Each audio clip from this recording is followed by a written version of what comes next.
Ver quanto Ai, que limão. corta aqui, Lana. Tá gravando, menina. Oi, eu tô com medo. Fala. Bora. Oi, professora. A gente vai dar continuação à nossa discussão do livro Corpo Desfeito, de Jari de Arraes. Eu mandei mensagem pra ela no Instagram. Pedindo a participação dela. Seria uma participação especial. Mas ela não respondeu a Ela não gente. respondeu nós. Foi só um sonho. A gente vai dar continuidade. A gente para no capítulo 3. E aí, como o livro é muito extenso, aí a gente vai continuar. A gente vai dar início agora ao capítulo 4. Peraí. Fala da avó da mulher. Ela morreu por causa da Tupic. A Tupic passou por cima dela. A Tupic, pra quem não sabe, é uma van. Bora lá? Capítulo 4. Quem começa? Não, né? Sempre gostei das barracas montadas em época de romaria. Pequenas tendinhas que vendem todo tipo de coisa. Bijuterias, textos, rosários, estátuas do Padre Cícero, até umas que brilham no escuro. O boneco do Batman, do Homem-Aranha, isso tudo. Apesar de gostar dos brinquedos baratos da romaria, um Discman era o que eu mais queria. Várias das minhas colegas da escola já tinham os seus, mas eu não conseguia reunir a menor coragem de pedir uma manhinha. Talvez ela tivesse notado a quantidade daquele negócio e se multiplicando por aí. Quem sabe uma colega de trabalho tivesse um então. Se ela encontrasse condições, eu não duvidaria para nada que me surpreenderia.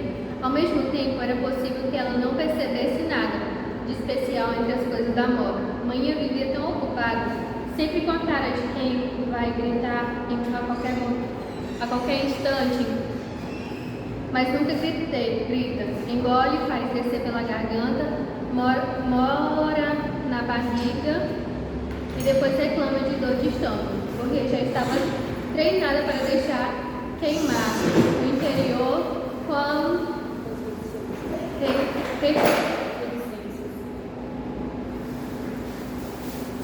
Eu vou lá que chega, professor.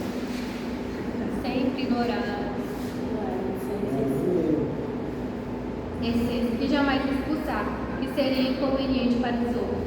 Mãe era dessas pessoas que não gostavam de incomodar e nem sabem dizer não. Aprendi com ela o significado de despertar. Aprendi a quem se ama, se dá tudo e não se pede nada. Nunca soube de manhã pedindo qualquer coisa a alguém.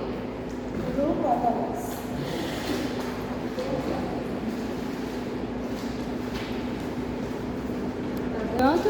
Voltou. Tá vendo? Continuando. Bora lá, Alex. Capítulo 4. Escute aí. Aí já no início ela começa a falar da questão de religiosidade, né? Que ela gostava muito adorava as lojinhas, né? Porque vende, não é uma questão de vender os textos, essas coisas, né? Os bonecos, o Batman, ela queria muito.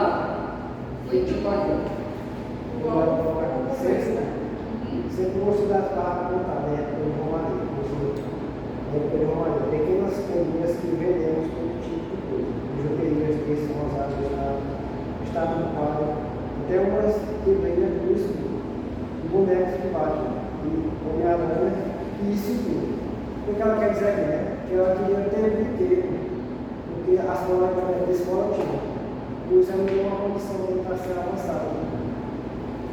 E poderia alcançar o recurso dos colegas dela. E ela não tinha coragem de pedir também, né? Sim. E ela sempre. Ela viu a situação. Porque ela que a situação não era precária para a mulher. Por conta disso, ela pediu. Não era não era nem tão precária, porque tipo, a mãe dela trabalhava tanto para Sim. manter Muitas vezes ela nem lembrava. Aí, tipo, como ela fala, né, que tipo, a mãe dela vivia com a cara, tipo, presa no trabalho, como ela fala aqui. A mãe vivia tão ocupada que sempre com a cara de que ia gritar a qualquer instante. Tipo, a mãe dela vivia sempre na correria, ela não tinha tempo para reparar nessas coisas de brinquedo, de talento, Qual era o dinheiro? negócio da atenção. Aí a gente vai pra outra parte. Tinha a própria atenção. São tudo assim. A gente pode lá amanhã, né? Pensando nisso, que tá cortado de água. Vocês param. Cortar. Impressora. Impressora que cortou.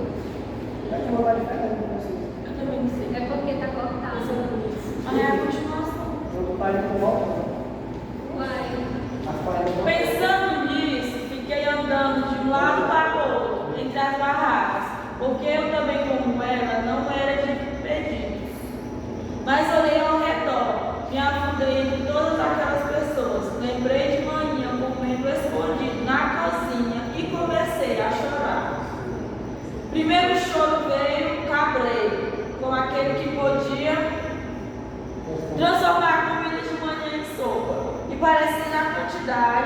percebendo a quantidade e rapidez das minhas lágrimas, comecei a chorar, ainda mais porque estava chorando. Então o choro abandonou a descrição e veio com força. Eu tinha pena de mim, de maninha, de vó. Chorava porque minhas roupas eram todas feias, por maninha, feitas por maninha, e não compradas. E ela costurava muito bem, sim, mas quantas vezes quis vestir? Quando era menor, a roupa da personagem do Cabeção de Morango e o tamanho da tiazinha. Eu queria ser mais parecida com Jéssica, com as meninas da rua, que não brincavam mais com bonecas recheadas de algodão, mas que andavam, se davam os braços e riam juntos. E eu já nem sabia pelo que mais chorava, ou se os brinquedos e tamancos eram os motores das minhas máquinas de água, mas chorava alto, que logo as pessoas começaram a me perguntar se eu estava bem. Tá certo? Como você vai falar? Fala mais alto. Quero passar essa parte. Professora passando carro de som. Bem-vinda, Colinas.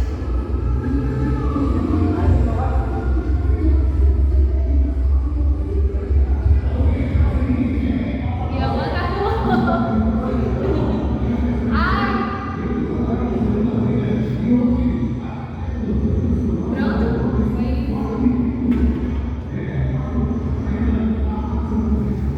Continuando, teste 3. Vai, Alex, lê aí, é alto. Como eu só chorava, sem responder nada, me levaram para a igreja. De novo, o padre entrou no bezerro. Me viu e arregalou os olhos. Veio saber o que tinha acontecido. Disse aos momentos que me conhecia. Não estava perdido. Ela é bem sabida. Em seguida falou, e Deus abençoe de qualquer jeito para as 4 pessoas que me levaram até lá e pediram a pensão. O padre esperou que eu me acalmasse. Eu chegar lá, sem problema. Nenhum Romeu tentou interromper. Todo mundo só me olhava como gastura. Um pouco de catarro escorria no meu nariz. Isso sempre acontecia. E eu não conseguia explicar ao padre Antônio porque eu estava daquele jeito. Eu só disse uma única frase. De novo. Não quero ir para casa. Então, desequilibrada que era a minha família, ele insistiu para entender a gravidade do problema. Eu não queria ir para casa. Tudo bem. Mas uma hora isso tem que mudar. Porque é lá que está a mãe. A mãe também é aquele que está gostoso de passar o tempo.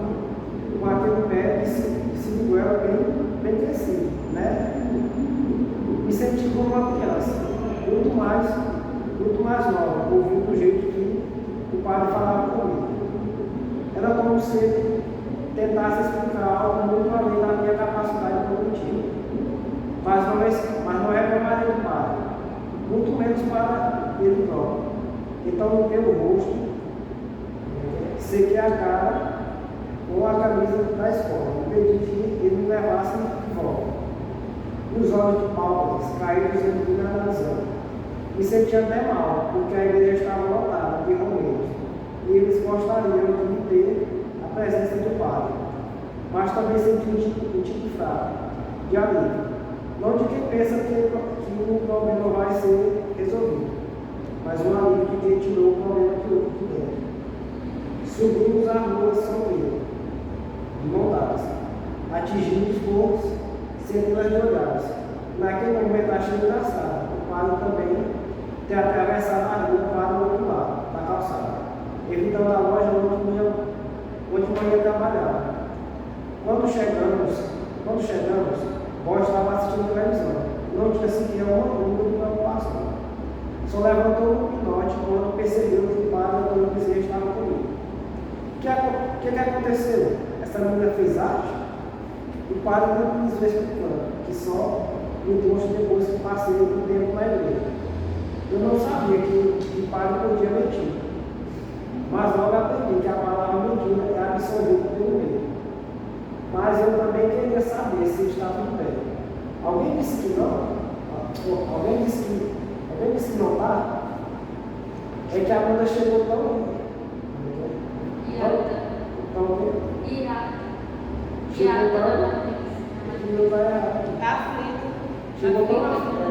chegou tão aflita na matriz, vó me calou por alguns segundos, aumentando o desconforto de todos.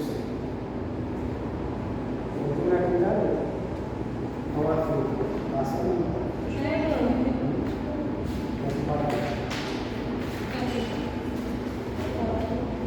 O padre olhou para o chão, levantou as sobrancelhas e bem devagarzinho fez um sinal negativo com a cabeça. Não sei se tentando disfarçar a comunicação ou se falando consigo mesmo. O que essa menina inventou, padre? A senhora está bem? Ótimo, sem nenhum motivo para ninguém se meter na minha vida. Não estou me metendo, dona Maria. Mas foi isso a senhora antes mesmo dessa pequena aqui nasceu. Ela não reagiu.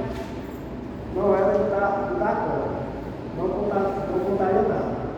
A cara estava limpa e sem linhas. Outra vez parecia uma boneca de articulações boas. Se a senhora precisar de ajuda, pode contar comigo. E com a comunidade. Vó caminhou devagar até a porta, sem deixar que o padre Antônio Bezerra concluísse sua oferenda de amizade. Abriu e disse que ela podia ir embora. Não teve mais senhora. Não podia ir embora.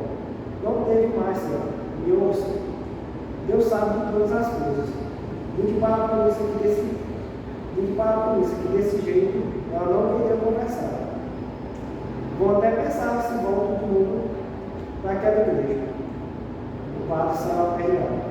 Tive certeza de que estava arrependido. A culpa era minha. Não tinha que Fica legal. delirando, né? Não, é delirando. Não tinha que ficar delirando. Ou chorar, beber garado, falar besteira sobre não voltar para casa. E vó concordava comigo. Tanto que desprezou minha presença, sem todo mundo para assistir televisão. Percebi que estava na cadeira de balanço de vó. E vó Jorge. E depois que troquei de roupa, notei que não tinha mais ninguém em casa. Ainda revendo a peixeira na memória saindo dos olhos. Quis saber de onde ela estava. É de sua conta, meu chute mais cedo, era tão pequeno, ao lado de uma notícia tão boa. Como é que eu disse, né? Disse que nem não valia nada perto disso. Mas Maria não parece tão aliviada quando eu contei a novidade. Foi comer na mesa, descansou duas bananas de luz e absorveu o comportamento do vó por um tempo. Como se quisesse dizer alguma coisa. lambia os lábios sem parar e mordia a boca com força, arrancando um pedacinho de carne e deixando um pequeno buraquinho muito vermelho. Quis experimentar a mordidinha. Quis experimentar a mordidinha minha boca também. A coragem de chegar à vida do carne não veio. Talvez mãe comece a esperar as discretas do próprio corpo para não falar aquilo que dali não passava. Sim, ao contrário, era pena. Como eu também sentia pena. Talvez fosse a autoridade de ter pena que se torna. Nosso sofrimento deve ser mesmo secundário, antes do sofrimento dos outros. Agora discutindo, vai ficar só lendo. Quem até agora vai só lendo. O Alex que engatou em lendo aí, ele matou um monte de parte. O que ele tirou dessa parte? Agora a gente tira essa parte aí. Acho que essa parte aqui eu achava que a avó da mulher que Amanda. essa aí. A avó dela, ela não gostou assim, vamos dizer assim, a relação dela com o pai, né? Tipo, quando ela chegou em casa com o pai, ela estranhou. Né? Ela até negou a ajuda da avó, que mais na frente, que a gente vai ver que o padre vai voltar lá e ele vai tratar o padre de outra maneira, porque ela vai precisar da ajuda do padre. Até a pergunta assim, quando eu cheguei em casa dela, ela falou assim, pai, o que essa coisa inventou? Ela fez arte? Como que se achava estranho, né? Aconteceu algo com isso. Eu cheguei em casa com o pai, Como se ela nunca mais dessa vez. ela pensamento dela como uma pessoa que sofre. Ela não esperava coisa boa da dentro dela, ela só esperava coisas ruins, né? Ela sempre, por isso ela se dirigiu, ela fez arte, porque essa arte era alguma coisa ruim. Sim. A arte é a coordenação. Durante todo o texto, nas conversas dela, nas palavras dela, mostra que ela é uma pessoa que está sendo, ela está crescendo rancorosa e tem traços de uma pessoa depressiva pela linguagem aqui dela. Como diz o texto aqui, que a mulher está agora para ninguém. O que aconteceu aqui, essa relação com o pai? Ela estranhou ela chegar com alguém. Aí logo mais na frente, quando diz assim, as semanas seguintes pareciam o mesmo pesadelo, repartido em ordens diferentes, mas conversando seu miolo. Espritada com a moléstia, vó me obrigou a repetir a mesma limpeza muitas vezes e me chantageou para que eu fizesse almoço e janta. Todos os dias chegavam da escola e cozinhavam para nós duas, mesmo que ela estivesse ainda cheia, arrotando o resto da noite anterior. Eu deixar aqui o tema aqui como trabalho doméstico, porque ela era obrigada pela própria avó, ela era explorada pela própria avó a fazer o serviço doméstico de casa, mesmo que não precisasse, ela colocava ela para fazer. A menina estava na escola, muito consequentemente essa avó não era tipo aquela senhora de idade, já era inválida. Ela muito bem poderia ir lá, fazer o almoço, quando ela chega lá, pode sim fazer os outros a fazer. Não, mas ela via que a neta dela cumpriu o papel de empregada doméstica. É como se ela tivesse se acomodado naquela de ter sempre aquela vida boa, né? Porque o texto fala que a filha sustentava ela, né?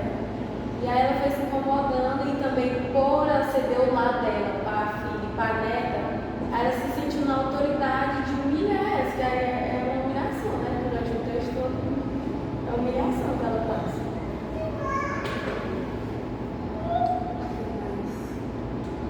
Mas na frente diz assim, eu precisava da escuta de Jéssica. Ela está meio que precisando do desabafo com a melhor amiga dela, porque em casa ela não tinha aquele espaço. A postura de quem se interessa pelas palavras, de quem nunca interrompe para comparar as desgraças. Precisava, mas entraram semanas de isolamento. Eu não conseguia sequer meia hora para visitar Jéssica no quarteirão ao lado, não podia demorar mais do que 5 minutos depois da aula para conversar com ela, porque a avó dela atarefava ela tanto que a menina nem respirava. Ela tinha medo de sair de fala, tipo, ela realmente sai para casa da Jéssica, mas não tinha como. Aí continua aqui. Tinha medo do que vó poderia fazer se implicasse com a nossa amizade. Medo que Jéssica fosse tomada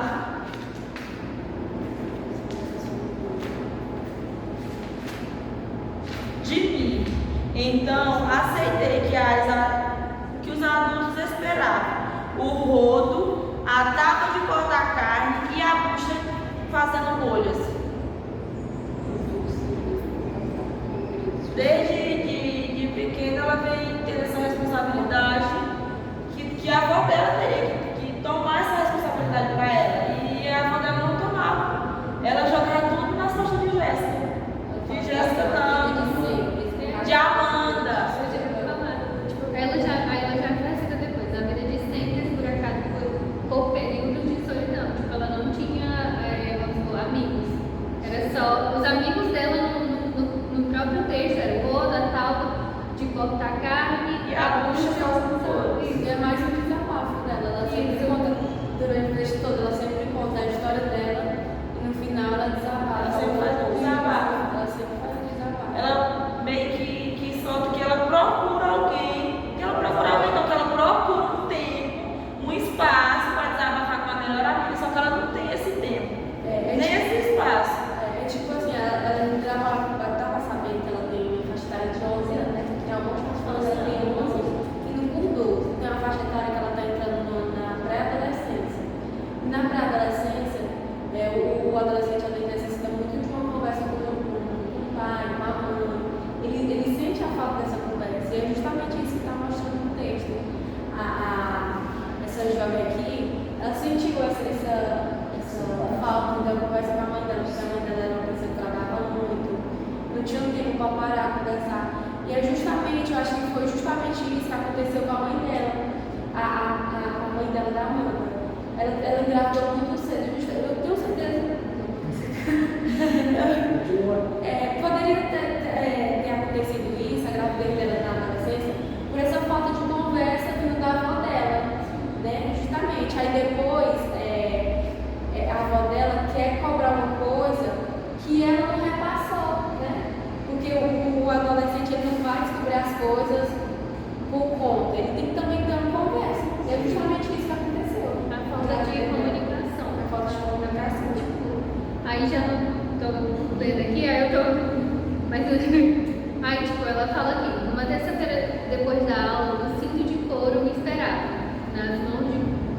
Nas mãos de vô, o cinto de vó, o cinto de vô Jorge era um pedaço de maldição sussurrando que ele voltaria ao mesmo tempo que esfregava na cara de vó a sua ausência.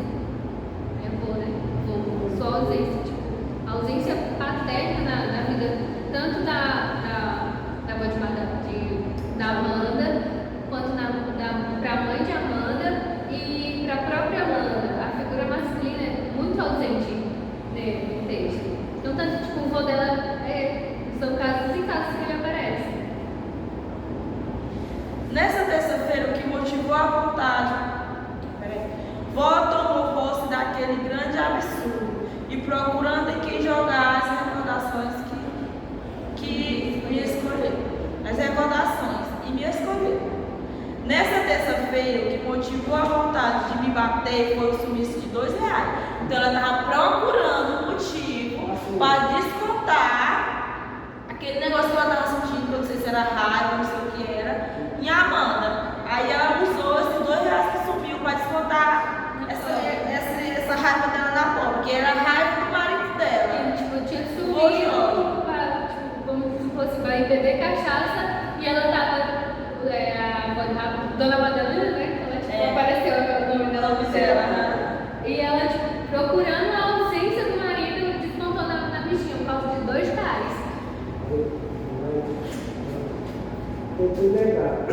Tentei negar, mas ela não queria a verdade, queria a justificativa. Porque claro que ela não queria ouvir ela. Ela não queria ouvir. Sim. Ela só queria descontar aquele negócio que ela estava assistindo. Ela só queria justificativa, não queria parar para ouvir ela.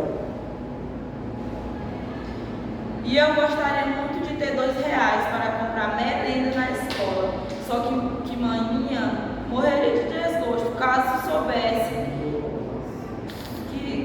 caso eu roubasse qualquer centavo que fosse, ainda mais de vó, eu jamais decepcionaria a mãe. Ela tinha medo de decepcionar. Aí fala aqui, ó, logo na frente, eu está aqui essa parte que fala assim: depois de apanhar, eu fazia de tudo para que manhã nunca soubesse. Sempre tinha como plano alternativo acusar algum colega da escola e depois implorar para que ela não fosse conversar com o diretor, senão a situação ficaria pior.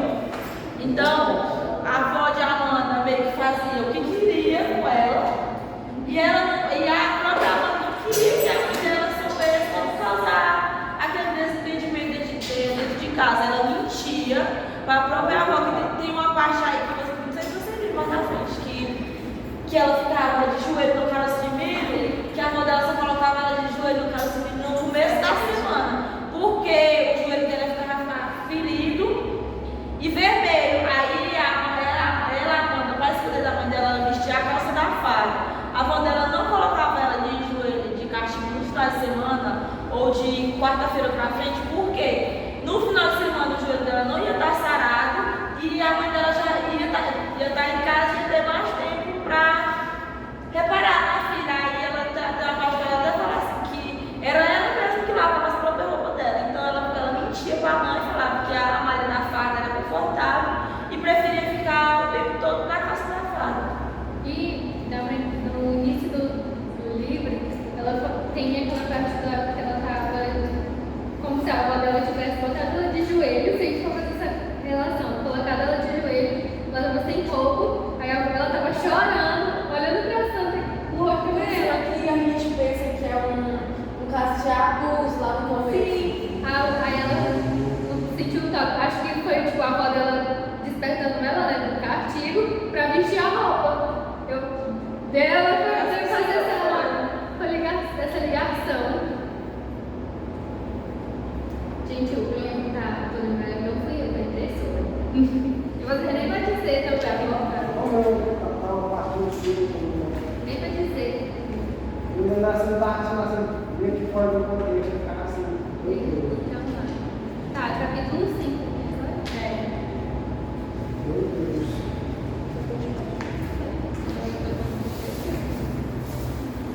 Era uma terça-feira e eu já escutava a avó grunhir por 3 horas. Ladainhas pingando, lágrimas por conta da morte de mamãe. Depois de meses, nada arrancava seu corpo de luto.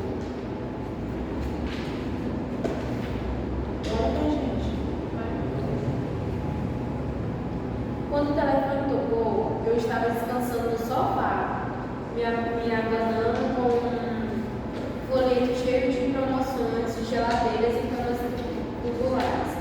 Atendia e alguns dos amigos mangaças de vô Jorge comunicou com a voz tremenda, não sei se de choque ou de canto, que ele estava morto, caindo na praça da prefeitura, dentro do buraco que a rodeava a bola azul de onde jorrava a água. Não lembro de ter me despedido ou agradecido, só lembro de ter entrado no quarto escuro, quase gritando: vô Jorge morreu, vô Jorge morreu. Vó me olhou de um jeito engraçado, como um cachorro confuso, inclinando a cabeça para o lado, e me tive vontade de rir. Eu estava sentindo uma variedade de coisas, mas levando em consideração a intensidade, a dominância da cor laranja que eu vi à minha frente, só posso classificar aquele sentimento como alegria. Nem fui atrás. Com tanta coisa que vinha acontecendo, que já tinha acontecido na vida de Amanda, ela viu a morte do vô dela meio que um alívio. Porque o vô dela aprontava e a avó dela, vai descontar raiva, ela descontava nela, Amanda. Quando fala na parte que ela apanhou por causa dos R$2. Vamos ler tudo então. A parte de ficar melhor. Vamos para a parte 6. Fala até assim: eu não me pareci, e assim o enterro do maldito que 4 pessoas lamentassem, a coberta da lua. Me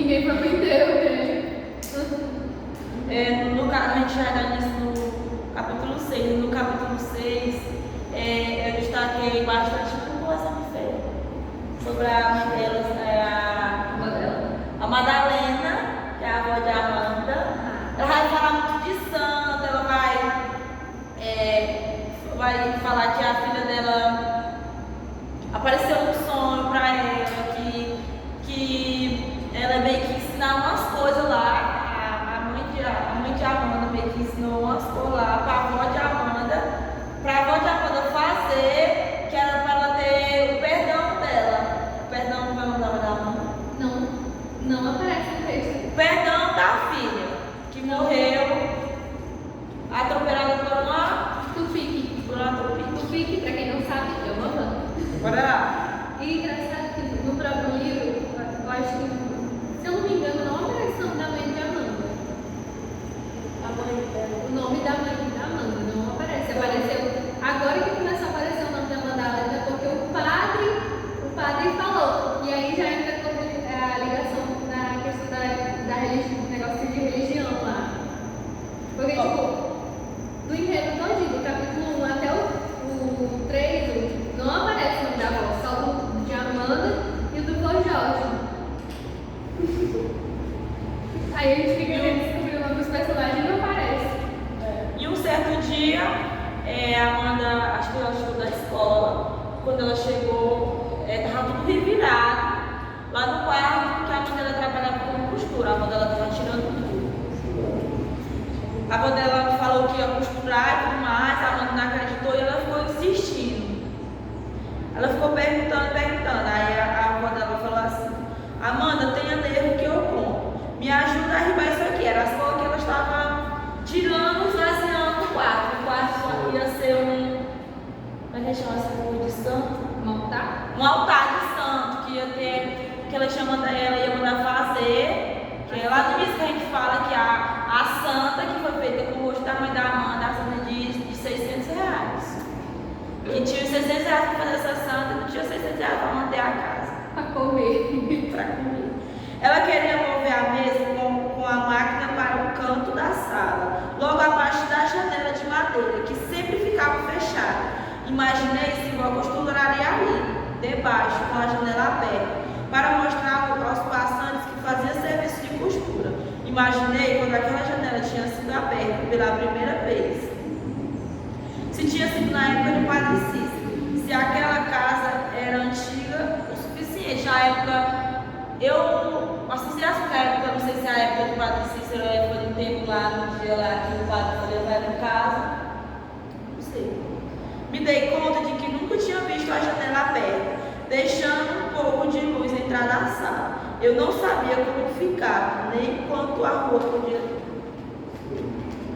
ser vista. Ela falou assim, a avó de Amanda falou assim: sua mãe falou comigo, Amanda. Eu estou seguindo o que ela falou. Larguei o lado da mesa e o pé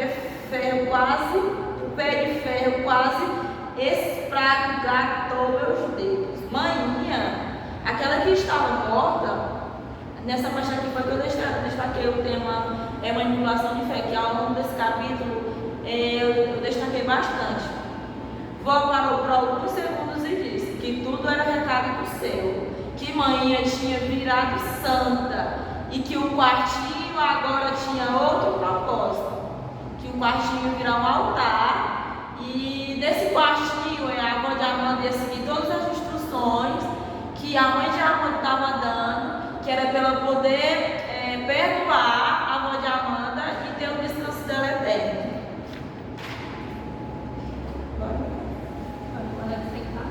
Olha o tanto de manipulação de fé.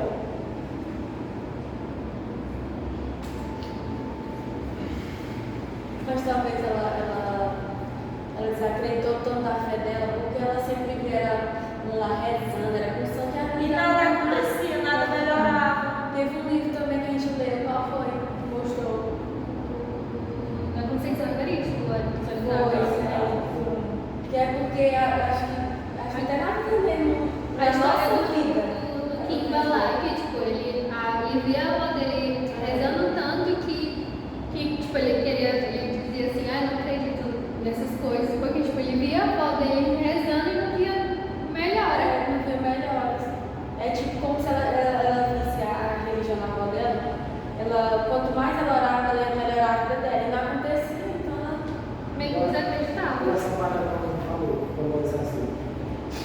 estavam num tipo de choque, tentando acreditar, não no que eles estavam falando, não ainda, mas tentando acreditar que naquelas palavras existiria som de articulação. O que ela quer dizer aqui, porque da maneira que a avó dela falou, que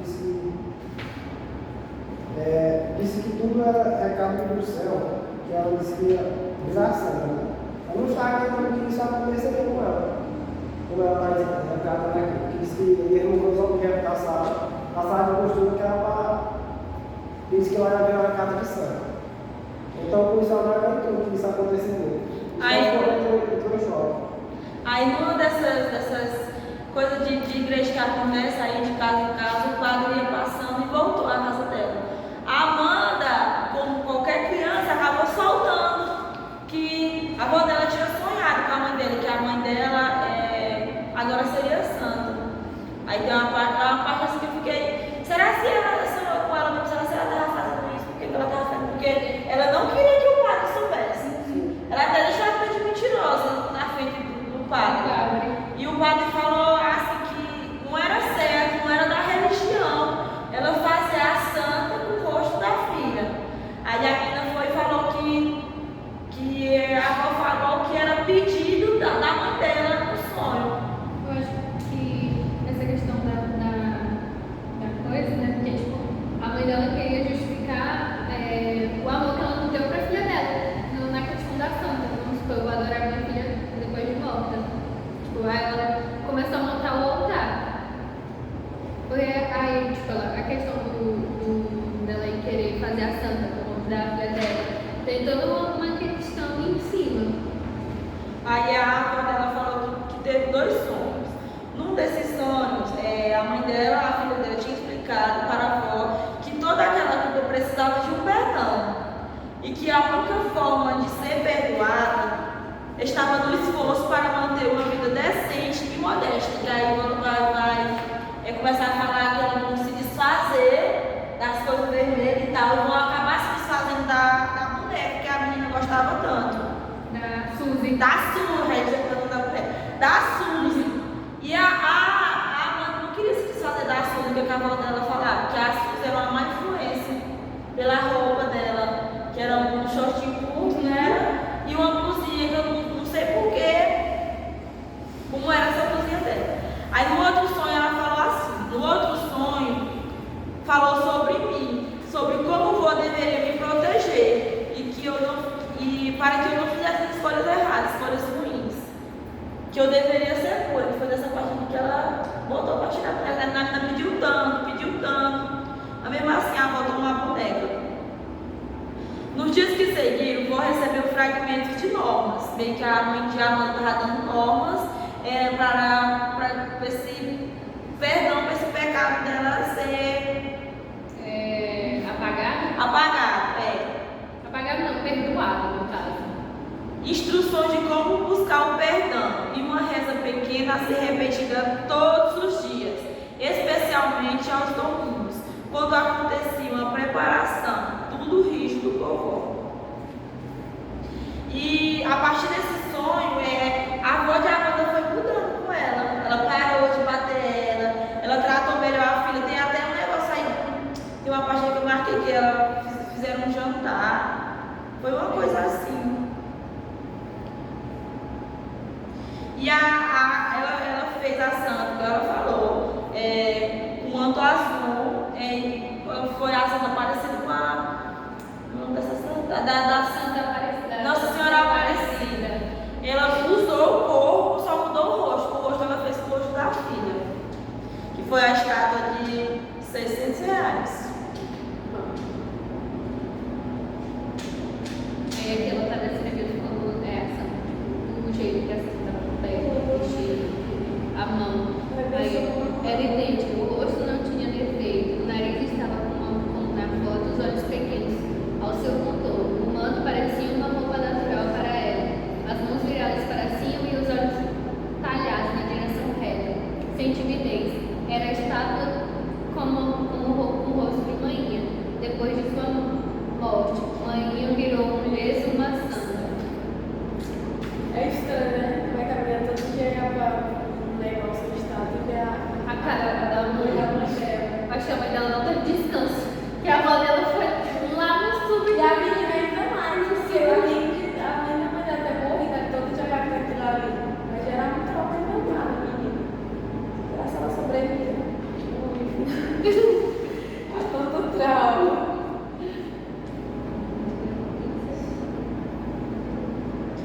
Depois ao longo dessa montagem, quando eu falei dessa montagem do santuário, é santuário. Quando eu sou santuário. A avó da Amanda foi se desfazendo de algumas coisas, especialmente as cores vermelhas, que eu não entendi por que vermelho, mas esse povo de Uganda tem esse negócio de vermelho. Aí ela foi se desfazendo das coisas que tiravam a distração dela e de Amanda, porque depois desse negócio, desse sono, o único foco dela era naquele quarto, era rezar, era buscar aquele perdão. E quando ela foi muito desse negócio, ela foi se tirando as coisas que traziam distração, que era a televisão, o rádio, a boneca, que a menina nem brincava, mas que ela gostava. Aí fala assim, depois você desfez a televisão, o som, um rádio de pilhas que o Jorge gostava de escutar quando era vivo, de colunas e colunas de livros, de revistas, alguns VHS antigas, e não demorou para receber o perdão. Então ela seguiu a risca tudo direitinho em busca daquele perdão. E ela estava com muito medo de que o foco dela era apenas naquele quarto santo. Também passou pela casa removendo tudo que era vermelho: roupas, toalhas de mesa com estampa natalina, uma bacia de misturar massa de bolo, um lápis, uma toalha de rosto, uma bisnaga de hidratante corporal, a garrafa térmica onde despejávamos os cafés todas as manhãs. Agora essa parte do vermelho eu até pesquisei, mas não entendi porque é vermelho. Eu acho que faz parte da religião mesmo. Eu acho que essa palavra não. Eu sou curiosidade bem. Mas acho que não tem essa questão de vermelho. Acho que é porque vermelho antigamente era visto como uma cor de pessoas impuras. No rastro do hidratante vermelho que entrou na lista de banidos, que foi tudo que ela tirou, vó jogou fora nossos perfumes, o único brilho labial que eu tinha, que era transparente, e outros produtos que, no seu entendimento, serviam para alimentar a vaidade e nos levar para os caminhos impuros. Então ela também estava seguindo o pedido da avó da filha e orientar a filha a seguir o caminho bom. Acho que não. Eu acho que essa coisa do vermelho, eu acho que tem a ver com coisas impróprias. Tipo, que ela fala assim, tudo que tinha distrações. Tipo, eu acho que o vermelho, na cabeça da avó dela, era impróprio.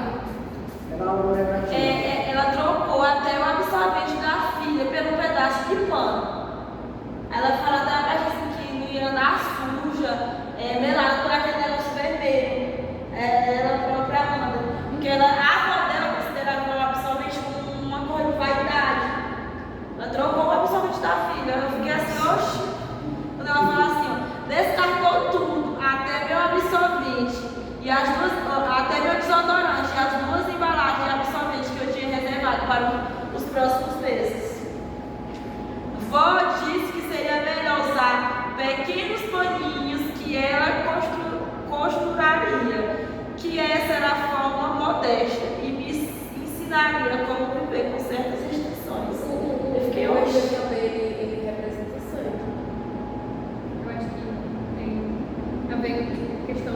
Aí eu fiquei meio assustada, porque essa avó, ela sonhou com a filha. Aí acho que na cabeça dela, a filha dela voltou sonhar com a filha dela, foi na questão de que apareceu ela avançando. Foi ter aquela questão de aparição no sonho. Eu tô dormindo lá, lá no sonho, eu falo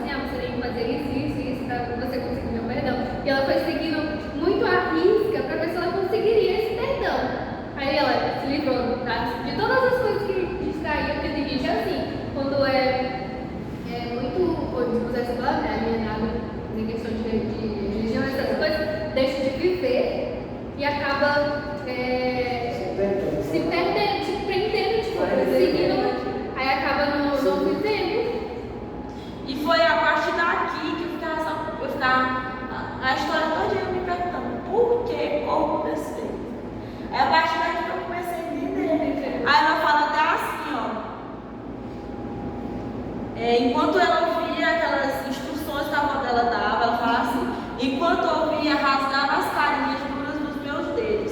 Era como me tornar mais vazia e oca e murcha. Uma menina de 12 anos que já sentia cheia de buracos, era como se ela já tivesse vivido uma vida de 100 anos, uma vida de adulto. Ela passou por muita coisa, impressionante. Tipo, ela não teve infância. O próprio título, Corpo Defeito, não tem a ver com, tipo, ela foi explorada, essas coisas. Foi a gente assim, mas aí, tipo, no decorrer da história, ele vai mostrando assim, nossa, ela viveu, como tu falou, né? Ela viveu, parece uma menina de 12 anos, viveu tão pouco, mas pra Amanda foi uma enxurrada de coisas. Ela foi se desfazendo no decorrer do caminho. Eu acho que o gênero desse livro aqui é ficção literária, né? É ficção. Não tá na primeira parte do livro, né? Van também pendurou um rosário em cada cômodo da casa. Usou os armadores de rede para isso. E quando ventava, eles balançavam de leve, raspando as pontinhas coloridas no reboco branco. Também espalhou 3 cópias do mesmo quadro que exibia um versículo bíblico sobre mulheres virtuosas. Um na sala para que os clientes entrassem e vissem, outro na cozinha para que me lembrasse dele todo o tempo e um quartinho de reza. Na parede exposta, adoratório de manhã. Ela meio que dá uma versículo com a série daquela mulher virtuosa de Acharás, assim, então eu não lembro do versículo, mas tem um versículo na Bíblia que fala sobre a questão da mulher. Mas isso aí é tão, parece tão macabro, assim, uma coisa bem macabra, né? Tipo, de pegar, espalhar rosário, versículo bíblico. Ela meio que tava tentando ela deixar dentro dela ela alienada para aquele dela de santo, de reza. Meio assim. Ela acha que pra ela aquilo ali que era um caminho bom, certo? Pra ficar dentro dela tinha que ela tá obcecada. Aqui quando fala que ela fez ela se desfazer da boneca da Suzy. Eu que já estava outra, peraí. Desmontei.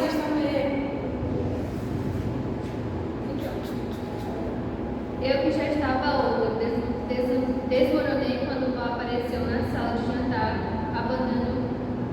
Minha Suzy.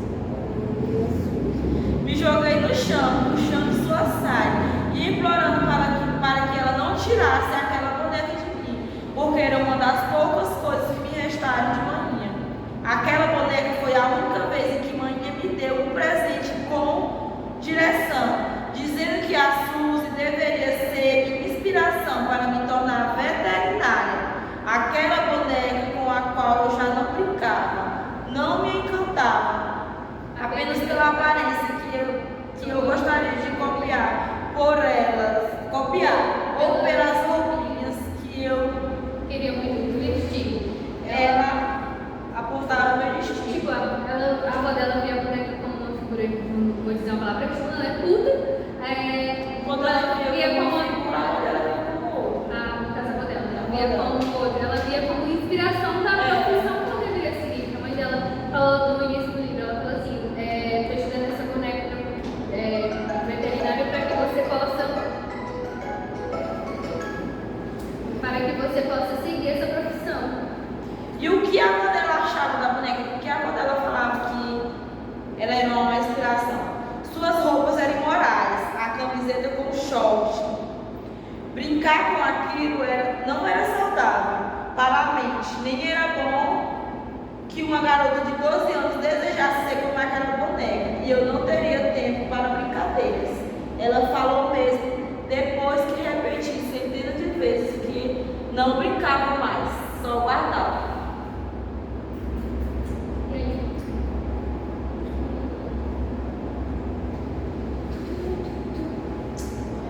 E ao longo dessa alienação da avó dela, ela meio que foi começando a ver a avó dela como uma santa também. Quando ela fala assim, eu queria me dedicar, eu consegui enxergar a manhã como uma mulher santa. Toda aquela coisa sobre ter passado por dificuldades, amado mesmo quem o odiava, cuidado de quem a machucava, sua morte, cuidado de quem a machucava, mas Sua morte trágica, a Tupi, se eu preciso Tupi. Se fosse a Tupi, a vida de Amanda seria diferente. Que frustrou o empenho em buscar sua vida melhor, injustiçada, humilhada. Sempre pensei desse jeito, não era fácil adicionar o título de santa. Não era difícil olhar para aquela estátua e pensar na palavra santidade ou na palavra redenção. Então, assim, ela meio que estava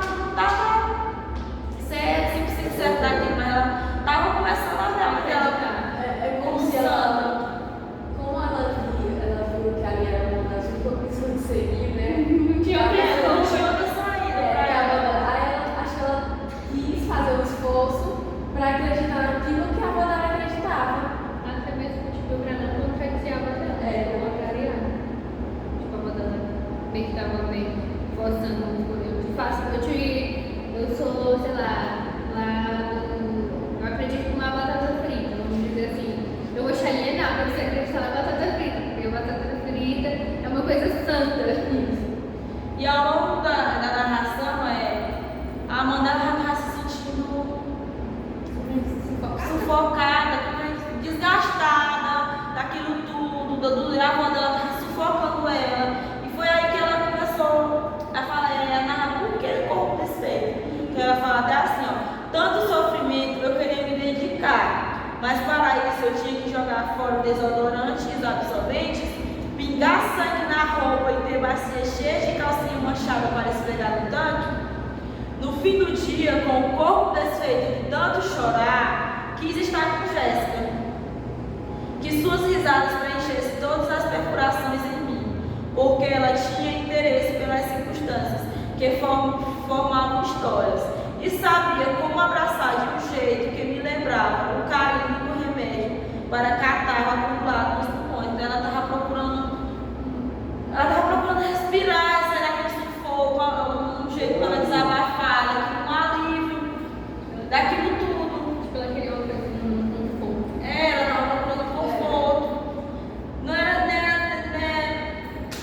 o conforto que ela tinha da mãe dela, porque ela meio que não tinha, ela tinha conforto do lazer. Ela estava procurando o que a amiga dela oferecia, que eram os ouvidos para ouvir ela, dar uma opinião.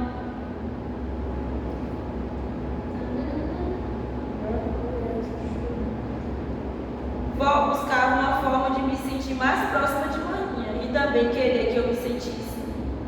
Que eu sentisse essa proximidade através da santa. Ela estava se focando tanto a menina para a menina adorar aquela santa, que a menina já estava esgotada, estava perfurada, tudo todo perfurada.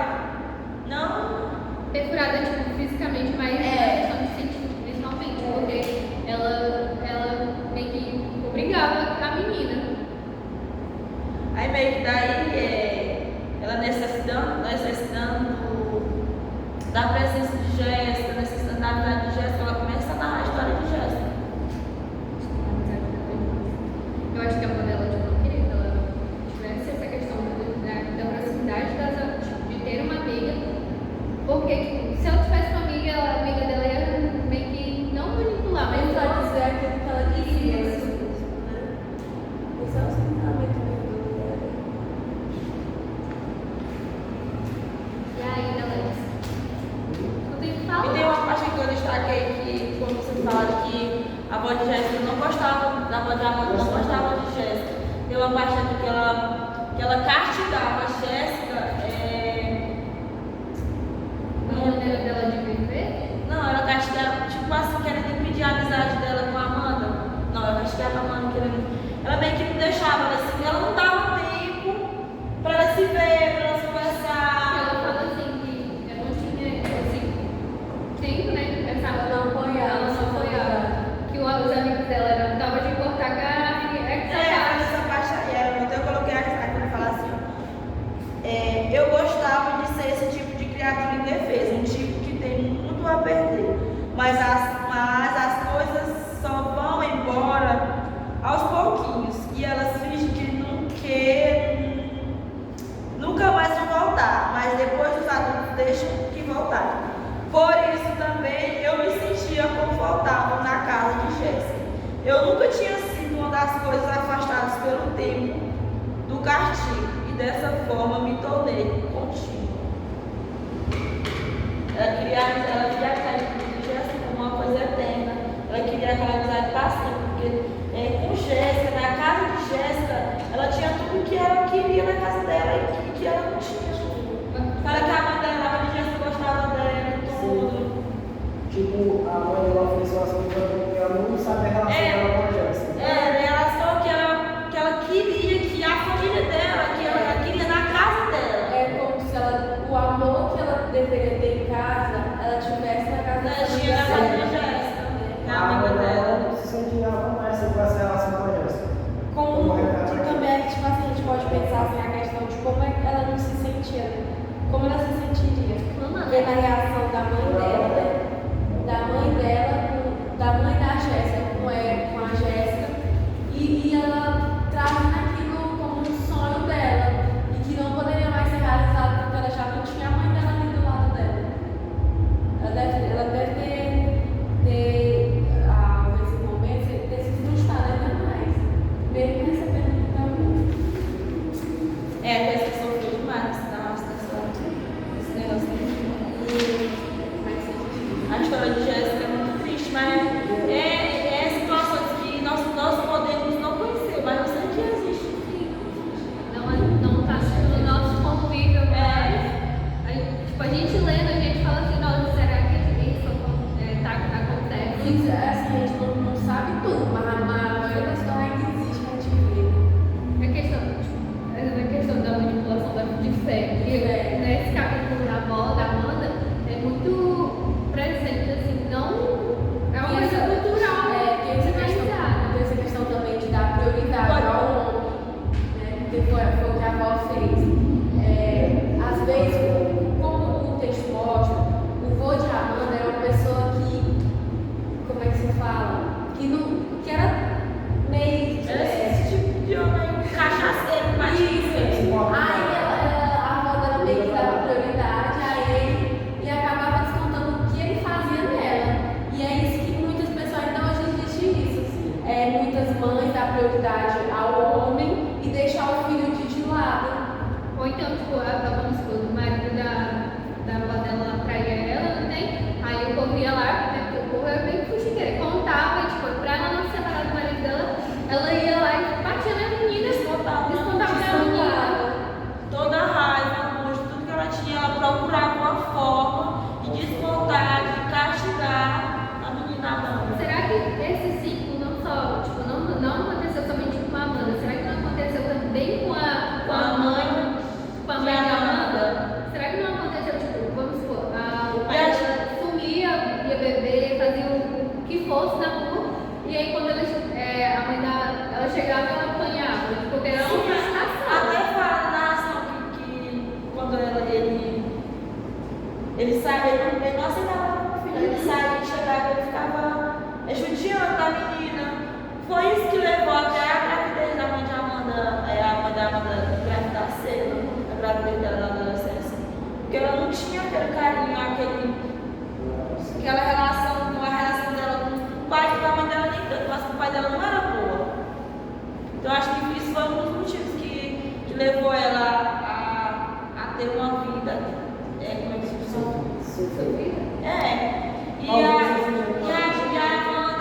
A mãe de Amanda não queria a vida que ela teve com a filha dela, não queria aquela vida para a mãe, por isso que ela dizia que a avó dela deveria guiar ela num caminho bom. É como se o livro mostrasse uma pirâmide de criação. Com certeza a avó de Amanda ela já teve uma criação, ela está criando a filha e a filha da inteligente, ela teve uma criação de frustração, essas coisas.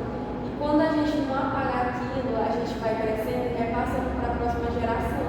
E foi isso que ela fez. Eu acredito que ela tenha criado a mãe de Amanda dessa forma. E aí foi passando também da mãe de Amanda para a Amanda. Conforme, né?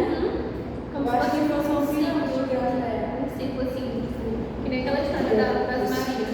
E é como ela tem que. Como é que se fala? Tipo, como a professora gosta de falar, ela tem que se adequar às mudanças da sociedade, porque essa criação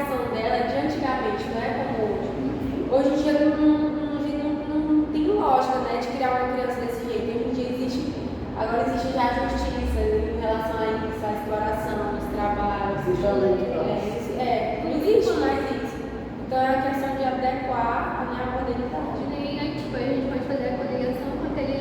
Lembra do vídeo que a gente assistiu numa aula, a história das Marias? Lá, tipo, a menina escrevendo na janelinha lá o nome Maria. Aí no final do livro vai retratando como se fosse um ciclo. É igual o Alex falou, que. Como tu falou? O ciclo de violência.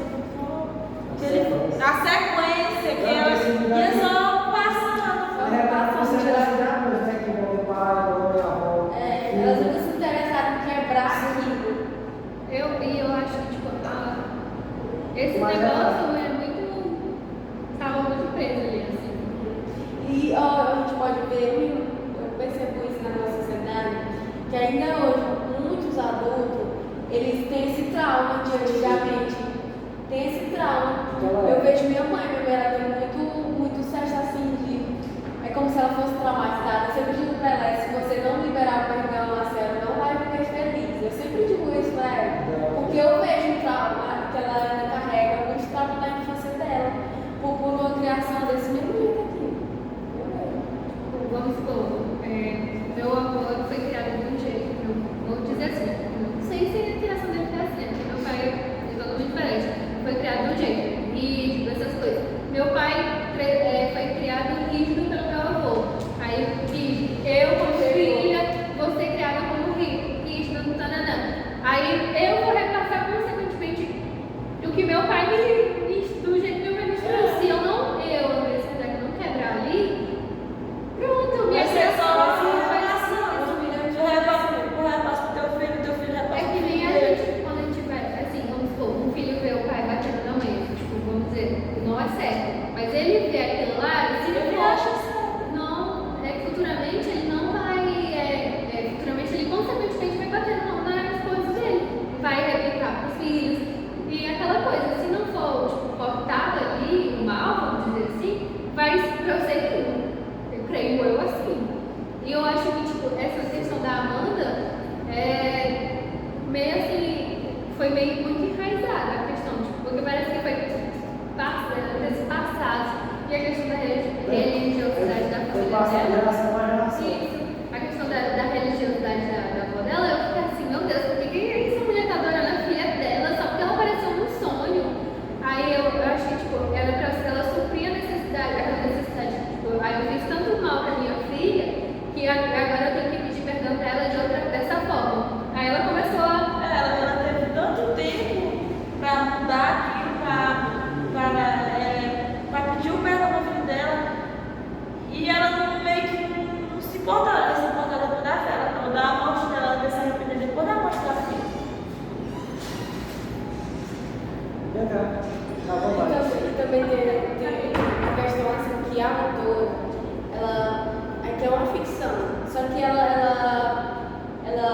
fez essa ficção, mas assim, para a questão do Nordeste, né? Na minha pesquisa lá foi isso, ela fez tipo para quebrar esse preconceito das pessoas tudo.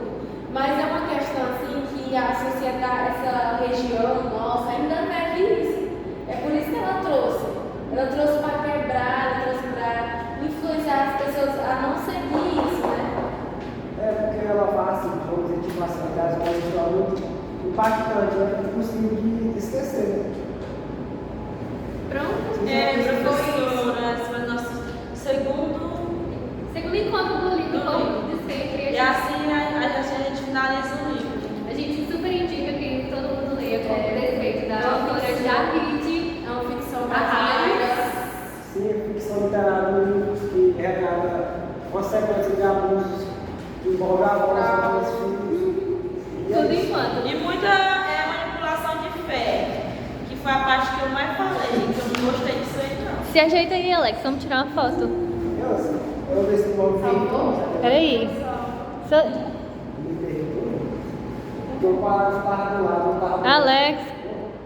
Vai. Pronto.